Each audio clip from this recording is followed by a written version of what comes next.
So guys, আমার কাছে আছে দুটো 6 ভোল্ট 5 অ্যাম্পিয়ারের সিল লেড অ্যাসিড ব্যাটারি। এই ব্যাটারিগুলো ওয়েডিং মেশিনে ইউজ হয়।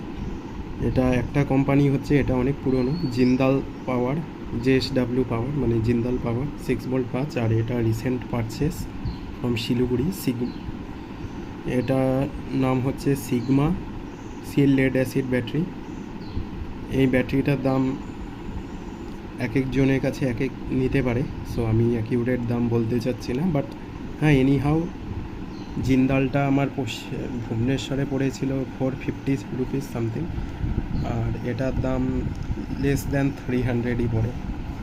শিলিগুড়ির থেকেই কেন, জলপাইগুড়ির থেকেই কেন, আলিপুরদুয়ার থেকেই কেন, কোচবিহার থেকেই কেন, সব সময় 250 থেকে 300-এর মধ্যেই থাকে। আর লাখ ভালো থাকলে 240 230-এও পেতে পারো। সো এই আর কি।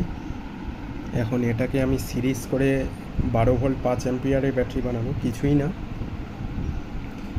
এটা মাইনাস আছে, এটা প্লাস, বা এটা প্লাসের সাথে এটা মাইনাস, এই কানেক্টর দিয়ে সিরিজ করে দিলেই 12 ভোল্ট হয়ে যাবে। 12 ভোল্ট করা আমার মেইন উদ্দেশ্য হচ্ছে, ওখানে যে এই এতগুলো ব্যাটারি দেখতে পাচ্ছ, এগুলো সব ব্যাটারি। সো এই ব্যাটারিগুলো সব 12 ভোল্ট। তো 6 ভোল্টের একটা ব্যাটারি বেকার পুড়ে নষ্ট হচ্ছিল। জানো, লেড অ্যাসিড ব্যাটারি এমনিতেও এটার ডেট, ম্যানুফ্যাকচারিং ডেট 2022-এ তৈরি। সো ওর থেকেও নষ্ট হয়ে যায়, ওর জন্য ইউটিলাইজ করে নেওয়া ভালো। আর হ্যাঁ, একবার এটার জল পাল্টানো হয়েছে, এটার জল পাল্টানোর ভিডিও ইউটিউবে পেয়ে যাবা।